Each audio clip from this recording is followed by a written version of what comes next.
সরকারকে প্রয়োগ করতে হবে যে এটা নির্বিচারে প্রয়োগ হবে। আজকে ছাত্রদল যদি কারো গোড়ালি কাটে, আপনি এই জন্য সরকার ব্যবস্থা নেবে না, পুলিশ ব্যবস্থা নিতে হতে পারে না। আবার শিবির মার খেলে বিরোধী দলের লোক মার খেয়েছে, গুপ্ত মার খেয়েছে, স্বাধীনতা বিরোধী মার খেয়েছে, এরকম কথা বলেও কোনো কিছু করার সুযোগ নাই। আমরা বলতেছি সরকারটি সবার, সরকারকে সবাই সহযোগিতা করব। পাশাপাশি সরকার যদি কোনো অন্যায় করে, কোনো অপরাধ করে, কোনো লুটেরাকে আশ্রয় দেয়, কোনো ফ্যাসিস্টকে পুনর্বাসন করে, তাহলে জনগণের সকল দলমতকে মিলে হচ্ছে সেটা বিরোধিতা করতে হবে। এই বিরোধিতা সংসদে হবে, এই বিরোধিতা রাজপথে হবে। আপনাদেরকে একটা জিনিস বলতে চাই, দেখেন আমরা বিরোধী দলের এই যে বর্তমান বক্তব্য নিয়ে আমরা কিন্তু হতাশা ব্যক্ত করতেছি। কি কারণে হতাশা ব্যক্ত করতেছি? দেখা যাচ্ছে যে ফেসবুক থেকে শুরু করে সংসদ, সব জায়গায় মনে হচ্ছে সরকারকে উস্কানি দেওয়া হচ্ছে।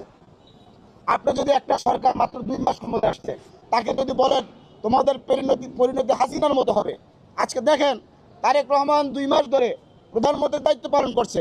তিনি কি কাউকে কসপ্রায় করেছে? তিনি কি কোনো গুম করেছেন, কোনো খুন করেছেন? তা তো করেন নাই। যদি কোনো অপরাধ করে থাকে, সেটি তার রাজনৈতিক দলের নেতাকর্মী যদি করে থাকে, সেটার বিচার হতে পারে।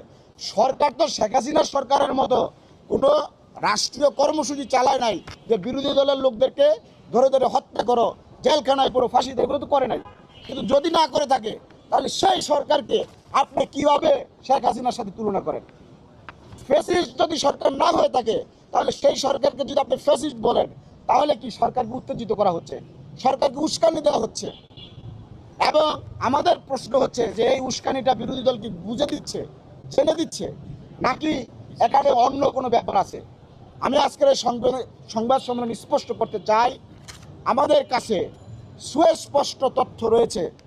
12ই ফেব্রুয়ারির নির্বাচনে বিএনপি ক্ষমতায় আসার পরে বিএনপিকে ভারত চাপ দিয়েছিল যে বিএনপি যেন সকল আওয়ামী লীগের অফিস খুলে দেয়, আওয়ামী লীগকে যেন রাজনীতি করতে দেয়। আপনারা দেখেছেন ঢাকা বিশ্ববিদ্যালয়েও ছাত্রলীগ মিছিল করেছে।